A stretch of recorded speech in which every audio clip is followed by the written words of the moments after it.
Halo semuanya, perkenalkan nama saya Maudi Atalia Septiani. Saya merupakan mahasiswi pengelolaan konvensi dan acara semester 2, dan di video kali ini saya akan menjelaskan tentang tenda.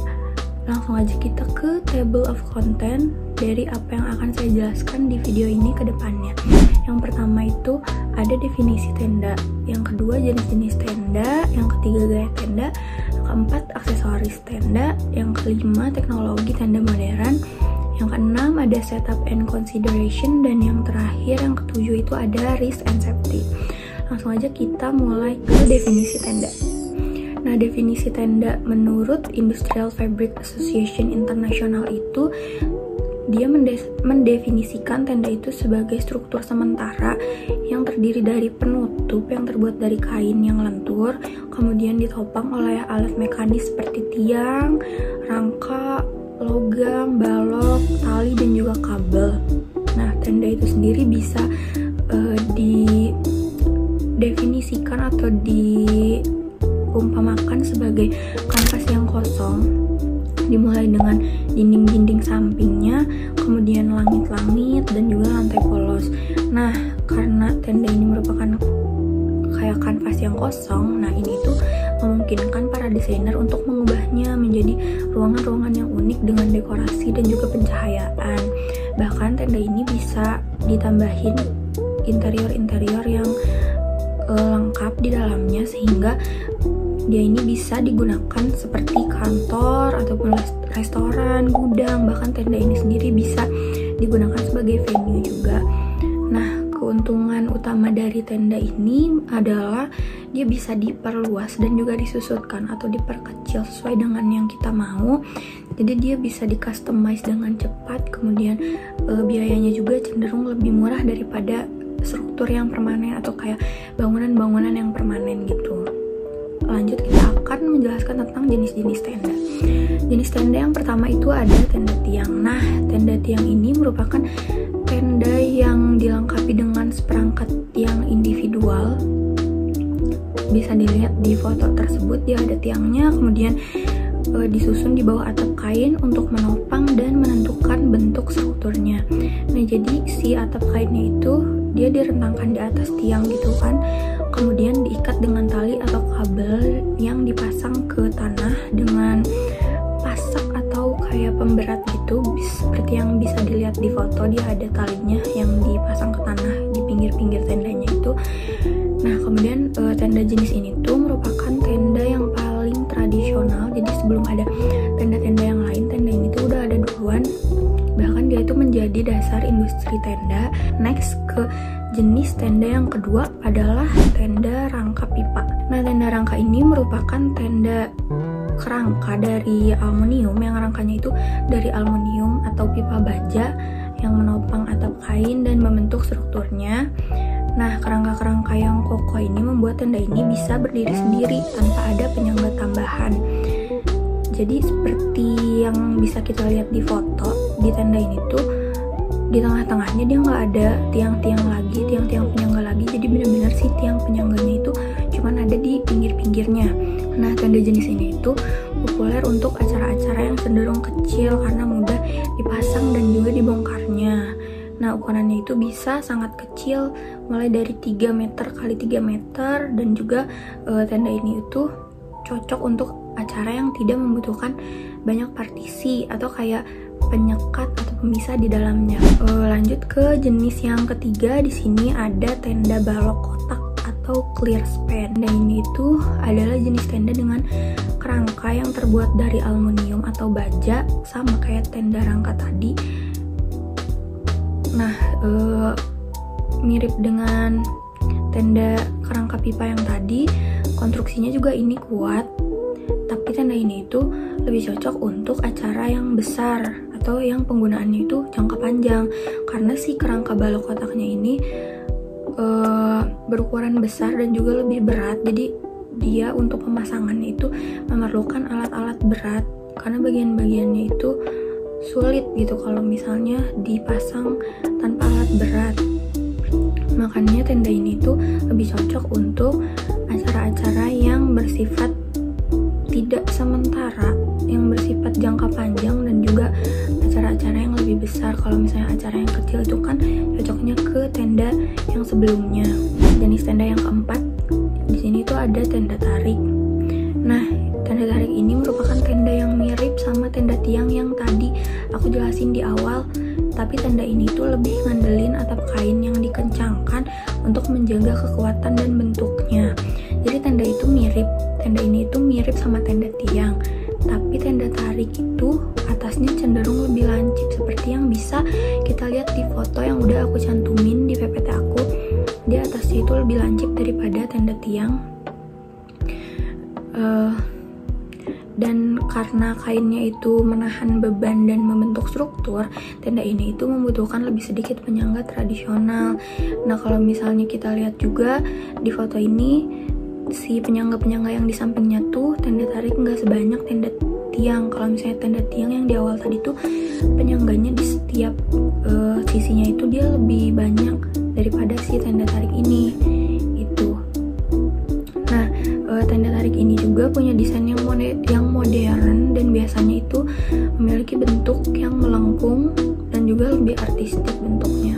Jenis tenda yang kelima ada tenda tiup.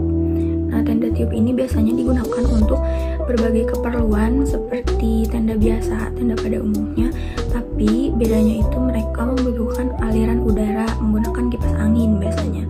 Nah, tenda tiup ini memiliki beberapa keunggulan pada tenda biasanya, yaitu pemasangannya dan pembongkarannya gampang. Terus desainnya juga, dia desainnya tanpa ada tiang tengahnya sama kayak tenda clear span yang tadi. Nah, meskipun begitu tenda ini juga memiliki beberapa kekurangan, yaitu yang pertama ada stabilitasnya dalam menghadapi angin kencang. Kemudian ketahanan terhadap api juga kurang tahan, dan juga dia sangat-sangat butuh kipas angin atau pompa, dan metode penahannya itu masih belum teruji dengan baik. Nah, selanjutnya aku akan lanjut ke gaya tenda. Gaya tenda yang pertama itu di sini ada big tent. Nah, tenda ini itu sering disebut juga sebagai pagoda. Tenda big tent ini merupakan gabungan antara tenda tiang dan juga tenda rangka. Kenapa? Karena atapnya itu dia memiliki bentuk yang melengkung seperti tenda tiang, tetapi tidak ada tiang di dalamnya yang mengganggu ruang karena menggunakan struktur rangka kayak tenda rangka gitu. Dalam beberapa kondisi si tenda ini itu mungkin memerlukan kabel penahan juga, kabel penahan tambahan gitu. Nah, bentuknya juga bisa persegi ataupun persegi panjang, persegi 6, persegi 8 atau lain-lainnya. Dan tenda ini itu bisa digabungkan menjadi beberapa unit jika diperlukan. Kayak yang ada di foto itu kan dia ada 2 unit tenda yang disatukan. Nah, dia itu bisa juga ditambahin jadi 3 unit atau 4 unit tergantung kebutuhan kitanya. Next, kita ada pop-up tent. Nah, pop-up tent ini merupakan tenda kecil yang biasanya itu digunakan untuk acara-acara yang sederhana. Tenda ini itu termasuk ke tenda rangka, tetapi rangkanya itu bisa dilipat menjadi satu bagian yang praktis. Atapnya itu direntangkan di atas rangka dan juga tiang-tiang di sudutnya itu bisa ditarik untuk memperluas tenda. Nah, tiang-tiang yang kayak ada di foto itu yang hitam-hitam itu dia bisa di customize gimana kita bisa diperluas atau diperkecil gitu. Next itu ada saddle span tent. Nah, tenda ini itu merupakan tenda clear span yang berbentuk pelana. Dia itu hanya ditopang oleh 2 titik di tanah seperti yang bisa kita lihat di foto tersebut. Titiknya itu cuma ada 2 di kanan dan juga di kiri. Nah, kemudian rangkanya itu dirancang khusus untuk membentuk atap di mana bahan atapnya itu direntangkan. Nah, beberapa unit tenda ini itu bisa disatukan untuk menciptakan tampilan yang menarik kayak yang ada di foto ini. Jadi bisa dilihat di foto ini dia itu gabungan dari berbagai tenda. Selanjutnya ini ada dome tent. Nah, dome tent ini merupakan tenda yang didasarkan pada struktur permukaan bola. Kayak yang bisa kita lihat di foto tersebut, tenda ini itu bentuknya kayak setengah dari bola, dan permukaannya itu hampir sama persis sama permukaan bola yang dibentuk dengan jaring-jaring segitiga yang saling terhubung. Nah, desain yang kuat ini memungkinkan pencahayaan dan audio itu digantung langsung di rangka-rangkanya gitu. Dan untuk ukurannya sendiri, tenda ini itu bisa mencapai ukuran yang besar seperti 700 meter persegi dengan diameter 30 meter dan tinggi 15 meter. Dan juga tenda ini mampu menampung 500 orang kurang lebih. Next, ada yurt. Yurt ini merupakan tenda dengan struktur kayu seperti mahkota di atasnya, bisa dilihat di foto tersebut, dan juga ditopang oleh kayu-kayu lain di bawahnya yang menjadi dinding dari tenda itu sendiri. Yurt ini sering digunakan untuk keperluan semi permanen kayak pondok ataupun untuk berkemah gitu, karena waktu pemasangannya itu lama, cenderung lama. Nah, pemasangannya ini memakan waktu bisa 1 sampai 2 hari karena strukturnya itu kuat. Namun beberapa yurt juga mulai digunakan untuk acara-acara khusus.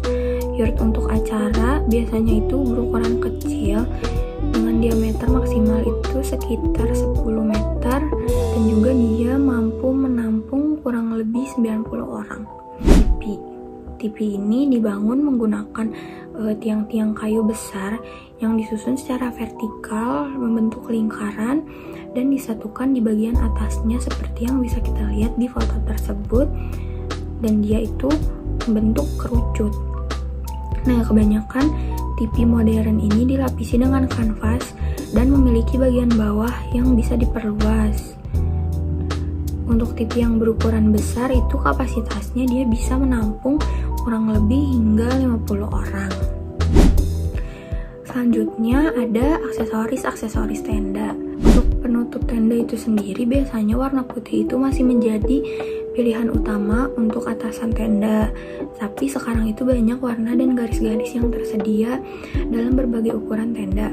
Selain itu, atasan bening juga semakin populer dan hampir tersedia untuk semua jenis tenda. Yang kedua itu aksesoris tenda ada dinding samping.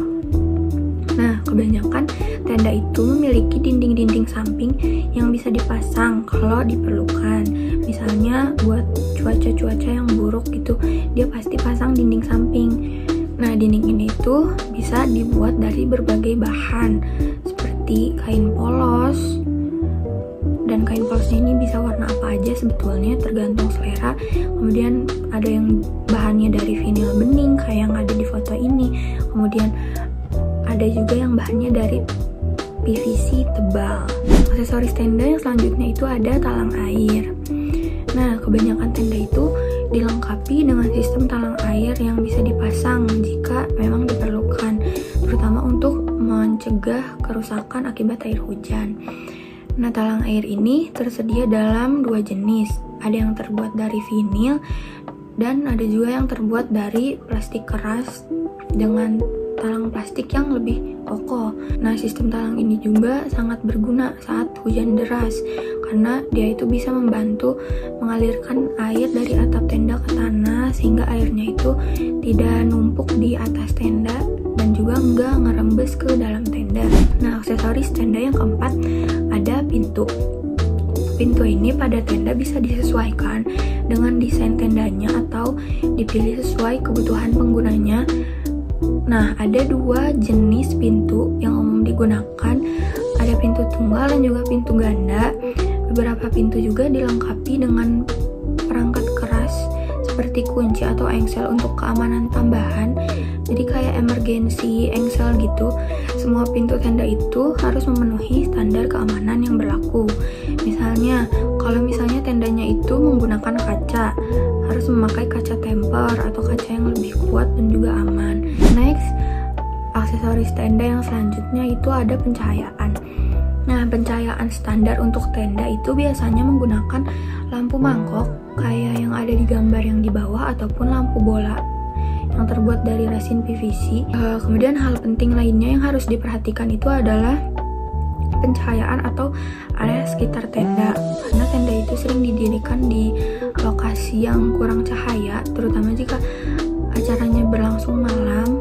Area seperti jalan setapak, kamar kecil, ataupun jalur penghubung antara tenda satu dengan tenda lainnya itu sangat amat perlu penerangan. Yang selanjutnya itu ada pelapis tenda. Pelapis tenda ini merupakan lapisan kain yang dipasang di bagian dalam tenda untuk mempercantik tampilan dan juga menyembunyikan bagian-bagian yang kurang rapi, kayak misalnya rangka tenda, kemudian kabel. Kalau misalnya ada kabel-kabel kusut itu dia bisa ditutup sama pelapis tenda ini, ataupun ada lampu-lampu yang usang atau atap-atap yang kotor. Nah, fungsinya ini dia mirip seperti plafon gantung yang menutupi langit-langit. Kayak di acara pernikahan gitu kan, biasanya dia itu suka ada renda-rendanya seperti di foto tersebut. Di bagian sampingnya itu ada renda-renda kayak gitu. Nah, itu juga salah satu fungsi dari si pelapis tenda ini, bisa sebagai dekorasi gitu. Aksesoris tenda yang selanjutnya itu ada lantai atau flooring. Nah, lantai tenda ini memiliki banyak pilihan yang bisa disesuaikan dengan kebutuhan acara. Nah, misalnya apabila ada cuaca yang tidak menentu atau acaranya akan diadakan di permukaan yang tidak rata, penggunaan lantai yang tepat itu sangat amat disarankan. Lantai bisa membantu mencegah genangan air dengan menyediakan jalur drainage di bawahnya, sekaligus memberikan permukaan yang rata dan juga aman untuk berjalan. Nah, ada dua kategori utama dari lantai ini. Yang pertama itu ada lantai laydon dan ada lantai peluncuran. Lantai laydon ini biasanya berupa lantai kayu yang dibangun dengan tongkat, tapi itu merupakan metode lama kayak yang ada di foto ini. Dia lantai kayu dan dibangun oleh tongkat-tongkat yang ada di bawahnya itu. Atau yang agak lebih modern itu ada panel kayu lapis dengan kaki aluminium yang bisa disesuaikan.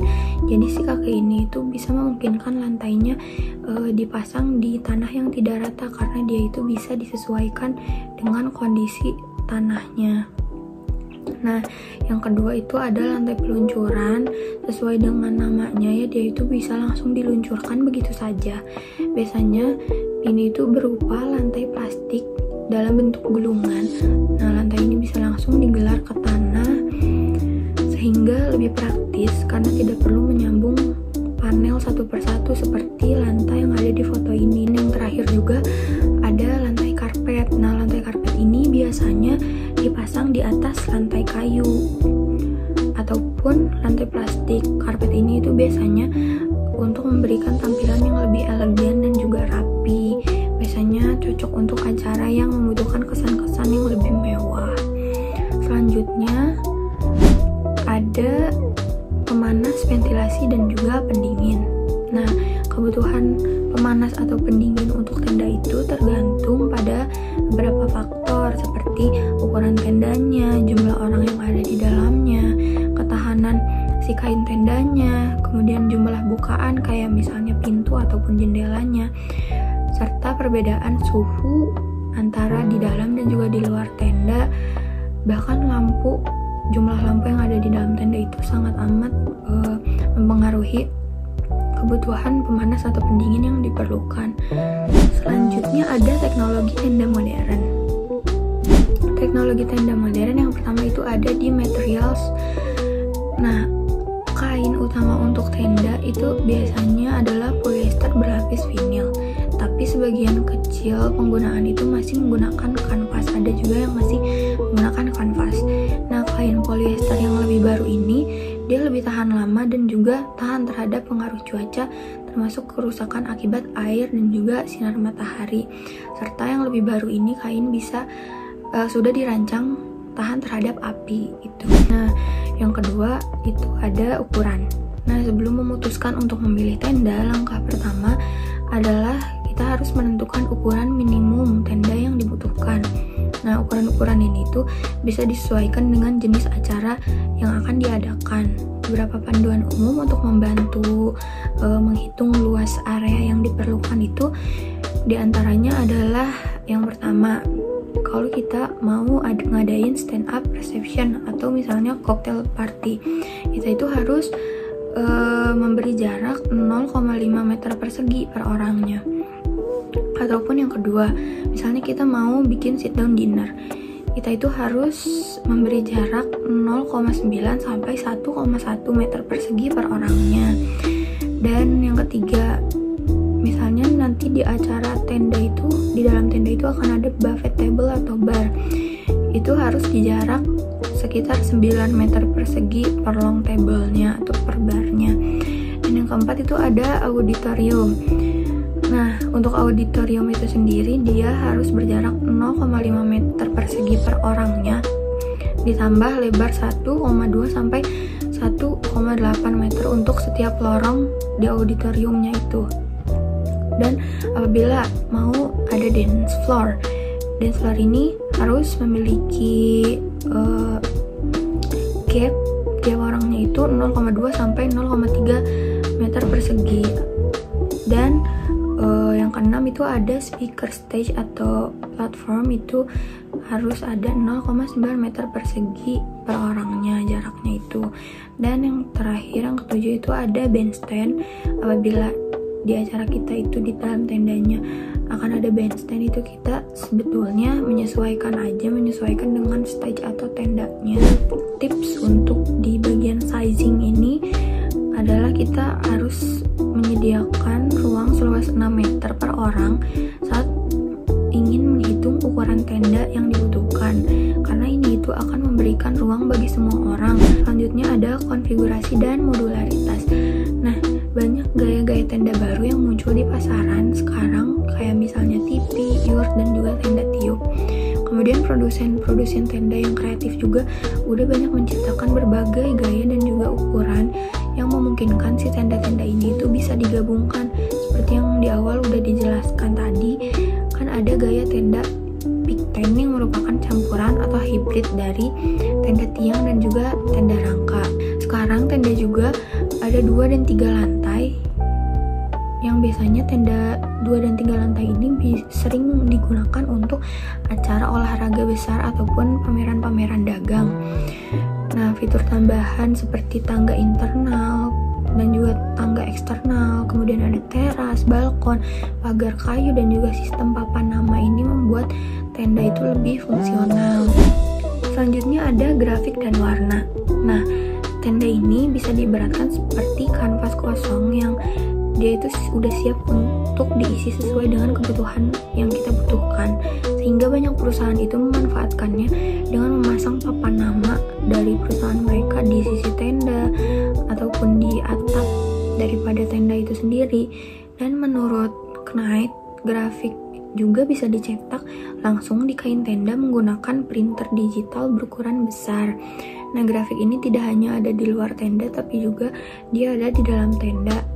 Dan di era sekarang itu tenda tidak hanya berwarna putih, tapi semakin banyak juga tenda dengan warna-warna yang lebih colorful atau lebih warna-warni. Next ada setup and consideration. Setup and consideration itu kita akan merencanakan pengaturan tenda. Dan merencanakan pengaturan tenda yang baik ini kan harus dilakukan jauh sebelum acaranya dimulai. Nah, ada hal-hal penting yang perlu diperhatikan, yaitu pertama itu ada survei lokasi. Nah, yang harus diperhatikan apabila survei lokasi itu, yang pertama ada apakah si lokasinya itu cukup besar untuk menampung tenda dan semua kegiatan yang sudah direncanakan. Kemudian lokasi hidran kebakaran juga harus diperhatikan. Rute akses kendaraan pemadam kebakaran juga harus diperhatikan, karena biasanya truk pemadam kebakaran itu memerlukan jalan akses minimal selebar 3 meter di seluruh lokasi. Kemudian rute akses untuk kendaraan pemasok juga harus diperhatikan, dan tentu saja fasilitas kamar kecil itu sangat-sangat harus diperhatikan ketika survei lokasi.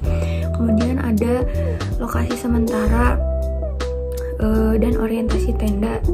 Jadi lokasi sementara dan arah penempatan semua tenda, kemudian pagar pengaman ataupun penghalang yang dibutuhkan, kemudian pintu masuk dan juga pintu keluar lokasinya itu harus sudah diperhatikan ketika survei lokasi.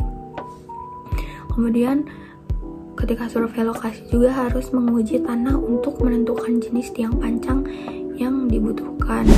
Kemudian kalau misalnya si penahan tenda ini beresiko mengganggu infrastruktur bawah tanah seperti saluran telepon, gas, air, ataupun listrik, atau jika ada infrastruktur di atas tenda yang terlalu dekat dengan si tendanya, itu tuh perlu diperhatikan jarak amannya. Nah, setiap tenda atau penahan itu harus berjarak minimal 45 cm dari jalur infrastruktur, yaitu kayak saluran air, telepon, listrik, dan lain sebagainya. Dan juga setidaknya itu harus 3 meter dari saluran listrik di atasnya, di atas si kepala tendanya. Nah, kemudian permukaan yang tidak beraturan juga mungkin memerlukan perataan dan lantai yang lebih tepat. Itu harus diperhatikan ketika survei lokasi. Dan yang terakhir itu, jika ada kendala di darat, kayak misalnya ada semak-semak, sumur, trotoar, pohon, bangunan, dan lain sebagainya menghalangi untuk mendirikan tenda apabila kita sudah survei lokasi sebelumnya, itu kan dapat diantisipasi. Kemudian ada cuaca dan waktu. Nah, dalam iklim yang berpotensi basah kayak hujan ini, harus ada kelonggaran untuk drain race yang tepat, seperti memasang dinding samping dan juga talang air, itu untuk mengantisipasi si hujan. Kemudian yang kedua ada panas atau dingin. Untuk mengantisipasi si panas dingin itu, tipsnya adalah harus selalu sedia pemanas atau pendingin ruangan untuk menyesuaikan dengan suhu yang diinginkan atau suhu sekitarnya. Kemudian yang ketiga itu ada angin. Nah, kalau misalnya angin kencang akan terjadi gitu di saat acaranya berlangsung, maka cara untuk mengantisipasinya itu adalah memilih tenda yang benar-benar tepat, kayak misalnya tenda tiang dan juga tenda rangka. Umumnya itu dia dapat menahan angin hingga 30-35 mil per jam. Kemudian tenda clear span juga dia bisa menahan angin hingga 70 meter per jam. Maksudnya 70 mil per jam. Nah, jadi tinggal disesuaikan aja. Kalau misalnya tempatnya berangin, mungkin bisa pakai si tenda yang lebih tahan angin kayak tenda clear span ini. Nah, untuk cahaya itu sendiri, pencahayaan untuk acara itu harus diantisipasi sebelum waktu acaranya diselenggarakan. Selanjutnya itu ada instalasi. Nah, instalasi ini kan merupakan proses pemasangan si tendanya. Pemasangan tenda itu harus dilakukan dengan teknik yang benar agar dia itu aman. Nah, pemasangan yang benar itu meliputi yang pertama ada layout and squaring. Nah, tujuan dari layout and squaring sendiri ini adalah untuk membuat perimeter tenda menjadi lebih kencang dan juga sudutnya lebih persegi. Prosedur dasarnya itu yang pertama ada meletakkan tenda di tanah. Kemudian yang kedua, si tendanya ini ditarik hingga kencang. Yang ketiga itu pemeriksaan diagonal tendanya untuk memastikan bentuknya itu sudah persegi atau belum. Dan yang keempat itu memasang penahan atau staking secara lengkap untuk mengamankan tendanya agar lebih aman. Selanjutnya itu ada staking and anchoring. Nah, di sini itu penahan yang tepat sangat amat penting untuk memastikan keamanan si tendanya. Kekuatan pasak itu bisa dipengaruhi oleh beberapa hal, kayak yang pertama itu diameter pasaknya.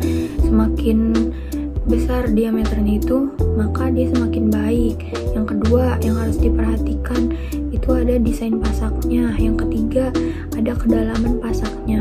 Semakin dalam itu dia akan semakin baik. Yang keempat itu ada jenis tanah. Kekuatan pasak itu akan sangat-sangat dipengaruhi oleh jenis tanah. Tanah yang kering itu akan lebih baik. Yang selanjutnya itu ada pengencangan.